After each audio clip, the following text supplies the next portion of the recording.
सभी ज्योतिष प्रेमियों के लिए मेरा सादर नमस्कार। मैं डॉक्टर मस्तराम शर्मा, वैदिक ज्योतिष अनुसंधान संस्थान टूटू शिमला। साप्ताहिक भविष्यफल 9 से 15 सितंबर 2024। द्वादश भाव में गोचर या ग्रहों का प्रभाव राशि के आधार पर 11 तारीख को इस सप्ताह राधाअष्टमी का त्यौहार पूरे भारतवर्ष में हर्षोल्लास से मनाया जाएगा, जहां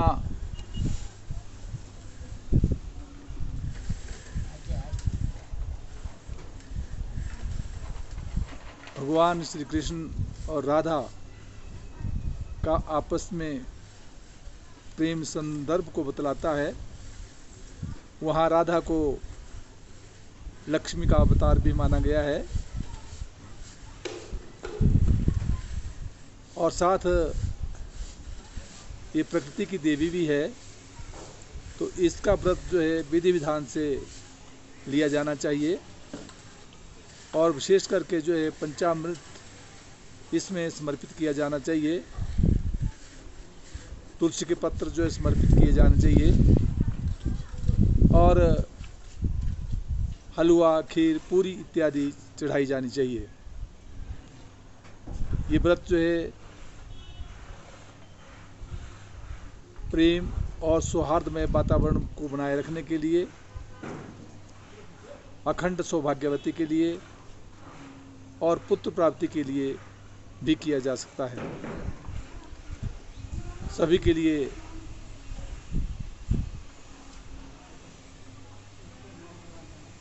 राधाअष्टमी की बहुत बहुत बधाई और शुभकामनाएं। वृश्चिक राशि पर गुरु, मिथुन राशि पर मंगल, सिंह राशि पर सूर्य और बुध, कन्या राशि पर शुक्र और केतु और शनि कुंभ राशि पर, राहु मीन राशि पर रहेंगे। मेष राशि के जातक के लिए समय अनुकूल चला है। परिश्रम के द्वारा कार्य के क्षेत्र में विशेष सफलता के योग प्रदान कर रहा है। दाम्पत्य जीवन का और व्यापार के क्षेत्र में विशेष सफलता के योग बनेंगे। आर्थिक लाभ मिलता रहेगा।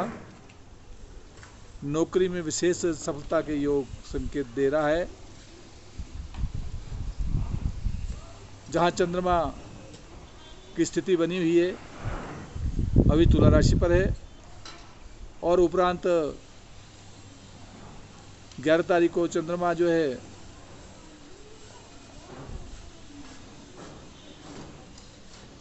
जहां धनु राशि में प्रवेश करेगा, वहां उससे पूर्व जो है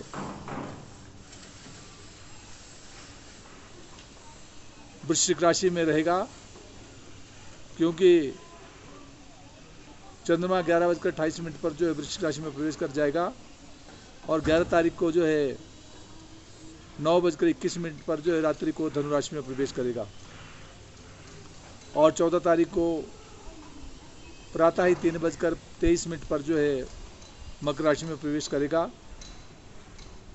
उस स्थिति में चंद्रमा जब वृश्चिक राशि में प्रवेश करेगा तो मेष राशि के जातक के लिए 2 दिन के लिए विशेष करके शारीरिक स्वास्थ्य का ध्यान रखना होगा। उपरांत जो है धनु राशि में प्रवेश करने पर जो है धर्म कर्म की तरफ रुचि बढ़ेगी और साथ नौकरी में विशेष सफलता के योग बनेंगे। वृश्चिक राशि का जातक उसका स्वामी ग्रह शुक्र ग्रह की स्थिति जहां अपने से पंचम भाव में बौद्धिक विकास को आ रहा है। संतान पक्ष से मान सम्मान और प्रतिष्ठा मिलने की संभावना बनती है। वहाँ दाम्पत्य जीवन का स्वामी मंगल ग्रह अपने से द्वितीय भाव में है, इसलिए पारिवारिक पक्ष से और व्यापार के क्षेत्र में विशेष धन का आगमन होने की ओर संकेत कर रहा है। स्वास्थ्य का विशेष ध्यान देना होगा। परंतु 11 तारीख के उपरांत जब चंद्रमा 2 दिन के लिए धनु राशि में प्रवेश कर जाएगा तो अपने शारीरिक स्वास्थ्य का और यात्राओं में विशेष ध्यान देना होगा। उपरांत धर्म कर्म में रुचि बढ़ेगी, मान सम्मान प्रतिष्ठा बढ़ेगी। मिथुन राशि का जातक उसका स्वामी ग्रह बुध ग्रह अपने से तीसरे स्थान में परिश्रम के द्वारा कार्य के क्षेत्र में विशेष सफलता की ओर संकेत कर रहा है। मंगल का वहाँ होना, क्रोध पर नियंत्रण रखना होगा। स्वास्थ्य का भी विशेष ध्यान देना होगा क्योंकि षष्ठेश भी है। वहाँ दाम्पत्य जीवन का स्वामी गुरु ग्रह की स्थिति अपने से द्वादश स्थान में है, इसलिए मिथुन राशि के जातक के लिए पारिवारिक पक्ष और व्यापार के क्षेत्र में बाह्य स्थानों पर दौड़ धूप होगी और व्यय होने की ओर संकेत कर रहा है। जहां चंद्रमा पंचम भाव में बौद्धिक विकास और संतान सुख दे रहा है, वहां षष्ठ स्थान में जाने के कारण जो है विशेष शारीरिक स्वास्थ्य का ध्यान देना होगा। और 11 तारीख के उपरांत व्यापार के क्षेत्र में और पारिवारिक के क्षेत्र में विशेष सफलता मिलेगी। और 14 तारीख के उपरांत फिर 2.25 दिन के लिए मिथुन राशि के जातक के लिए सावधान रहना होगा। कर्क राशि का जातक, उसका स्वामी ग्रह चंद्रमा की स्थिति चतुर्थ स्थान में, कलह से बचना होगा। जमीन जायदाद प्रॉपर्टी के लेन देन में वाद विवाद से बचना होगा। वह दाम्पत्य जीवन का स्वामी शनि अपने से अष्टम स्थान में है, बकरी की स्थिति में है, परंतु फिर भी पारिवारिक और व्यापार के क्षेत्र में छोटी मोटी उलझनों के साथ आगे बढ़ना होगा। चंद्रमा उपरांत वृश्चिक राशि में प्रवेश करेगा तो बौद्धिक विकास और संतान पक्ष से मान सम्मान प्रतिष्ठा की ओर संकेत करेगा, परंतु नीचस्थ होने के कारण चंद्र मंत्र का भी जाप करते रहे, ओम श्राम श्रीम सोम सत चंद्रमसे नमः, तो श्रेष्ठकर रहेगा। उपरांत स्वास्थ्य का ध्यान रखें और उसके उपरांत जो है व्यापार से और पारिवारिक पक्ष से मान सम्मान प्रतिष्ठा बढ़ेगी। सिंह राशि का जातक, उसको स्वामी ग्रह सूर्य स्वाग्रही होकर विराजमान है, इसलिए सिंह राशि के जातक के लिए शारीरिक स्वास्थ्य का विशेष लाभ दे रहा है। मान सम्मान प्रतिष्ठा, धन का आगमन होगा। और दाम्पत्य जीवन का स्वामी शनि स्वाग्रही होकर विराजमान है, बकरी की स्थिति में होने का थोड़ा सामान्य शारीरिक स्वास्थ्य का विशेष ध्यान रखते हुए आगे बढ़ोतरी की ओर संकेत कर रहा है। व्यापार में भी लाभ देगा। और साथ राहु अपने से अष्टम में होने के कारण कदापि दौड़ धूप बनी रहेगी और व्यर्थ का व्यय से बचना होगा। कन्या राशि का जातक, उसको स्वामी ग्रह बुध ग्रह की स्थिति अपने से द्वादश स्थान में शरीर पर व्यय होने की ओर संकेत कर रहा है। स्वास्थ्य का विशेष ध्यान रखना होगा, परंतु आर्थिक लाभ मिलने की संभावना बनती है क्योंकि द्वितीय से शुक्र स्वाग्रही अपने मित्र के घर में राशि पर ही बैठा है। वहाँ दाम्पत्य जीवन में राहु और राशि पर केतु होने के कारण थोड़ा क्रोध पर नियंत्रण रखे, परिवार में सौहार्दमय वातावरण बनाए रखे तो शुभ रहेगा। तुला राशि का जातक, उसको स्वामी ग्रह शुक्र ग्रह अपने से द्वादश स्थान में शरीर पर व्यय होने की ओर संकेत कर रहा है। वहाँ दाम्पत्य जीवन का स्वामी मंगल ग्रह की स्थिति अपने से नवम भाव में है। धर्म और कर्म की तरफ जो है पारिवारिक और साथ व्यापार के क्षेत्र से लाभ होने की संभावना बनती है। और एकादश स्थान में बुध आदित्य योग बना है, इसलिए आर्थिक लाभ में की ओर पूर्ण संकेत दे रहा है। चंद्रमा मान सम्मान प्रतिष्ठा, उपरांत धन का आगमन, और उसके उपरांत जो है जब धनु में प्रवेश कर जाएगा तो कहीं यात्राओं के योग की ओर भी संकेत कर रहा है। वृश्चिक राशि का जातक, उसको स्वामी ग्रह मंगल ग्रह की स्थिति जहां अपने से अष्टम में है, इसलिए वृश्चिक राशि के जातक के लिए शारीरिक स्वास्थ्य का विशेष ध्यान देते हुए मंगल मंत्र का जाप ओम क्राम क्रीम क्रोम सा भौमाय नमः करते रहे तो हितकर रहेगा। जहां चंद्रमा की स्थिति वृश्चिक राशि के जातक के लिए अपने से द्वादश स्थान में है, इसलिए द्वादश स्थान में शरीर पर व्यय होना या कहीं बाह्य स्थानों की दौड़ धूप और व्यर्थ में व्यय होने की संभावना बनती है। वहाँ दाम्पत्य जीवन में गुरु मान सम्मान प्रतिष्ठा और व्यापार के क्षेत्र में विशेष सफलता के योग प्रदान करेगा।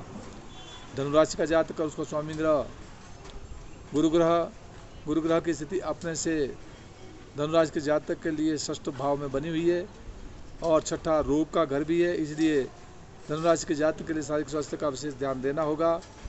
और दाम्पत्य जीवन में मंगल विराजमान है, इसलिए पारिवारिक सौहार्दमय वातावरण बनाए रखना होगा। और साथ जो है उस दाम्पत्य जीवन का स्वामी बुध जो है अपने से नवम स्थान में है, इसलिए धर्म और कर्म की ओर रुचि बढ़ाते हुए व्यापार के क्षेत्रों में और पारिवारिक के क्षेत्र में विशेष सफलता के योग बनेंगे। मकर राशि का जातक, उसका स्वामी ग्रह शनि अपने से द्वितीय स्थान में शनि स्वागृह है परंतु बकरी है, फिर भी शारीरिक स्वास्थ्य का ध्यान रखें। बकरी की स्थिति में शनि मंत्र का जाप ओम प्राम प्रीम प्रोम शनि नमः करते रहे, सदैव हितकर रहेगा। वहाँ दाम्पत्य जीवन का स्वामी सूर्य चंद्रमा जो जाकर अपने से 10वें भाव में है और मकर राशि के जातक के लिए अष्टम में सूर्य और बुध का योग बना है, इसलिए कहीं अग्नि इत्यादि से विशेष सावधानी रखनी होगी, कहीं चोट इत्यादि से बचना होगा। और चंद्रमा 10वें स्थान में राजपक्ष से मान सम्मान प्रतिष्ठा को प्रदान करेगा, उपरांत आर्थिक लाभ मिलेगा। और जब ये धनु राशि में प्रवेश कर जाएगा चंद्रमा तो उसमें विशेष करके व्यय होने की संभावना बनती है, परंतु जब 14 तारीख को मकर राशि में आ जाएगा मान और सम्मान प्रतिष्ठा को प्रदान करेगा। कुंभ राशि का जातक, उसका स्वामी ग्रह शनि स्वगृह होकर विराजमान है, इसलिए मान सम्मान प्रतिष्ठा को देता है। द्वितीय स्थान में राहु बैठा है और दाम्पत्य जीवन में शुक्र और केतु का योग बना है, इसलिए दाम्पत्य जीवन का परिपूर्ण सुख मिलने की संभावना बनती है। सौहार्दमय वातावरण बना रहेगा शुक्र के कारण, क्योंकि मित्र क्षेत्रीय है और साथ राहु और केतु होने के कारण परस्पर प्रेम और सौहार्दमय वातावरण बनाए रखेंगे, तो व्यापार के क्षेत्र में और पारिवारिक के क्षेत्र में विशेष सफलता के योग प्रदान करेगा। परंतु चंद्रमा जब तक तुला राशि पर है तब तक शारीरिक स्वास्थ्य का विशेष ध्यान रखना होगा। उपरांत धर्म और कर्म की तरफ रुचि बढ़ाएगा और उसके उपरांत जब धनु राशि में प्रवेश कर जाएगा तो राजपक्ष से प्रोन्नति या लाभ की ओर संकेत कर रहा है और साथ आर्थिक लाभ मिलने की पूर्ण संभावना बनती है। जिन जिन भावों का जो ग्रह स्वामी बनता है उन ग्रहों की शांति के लिए मंत्र का जाप पूजा करते रहे तो मान और सम्मान प्रतिष्ठा बढ़ेगी। जय हिमाचल, जय भारत। सभी को 11 तारीख की राधाष्टमी की बहुत बहुत बधाई, शुभकामनाएं।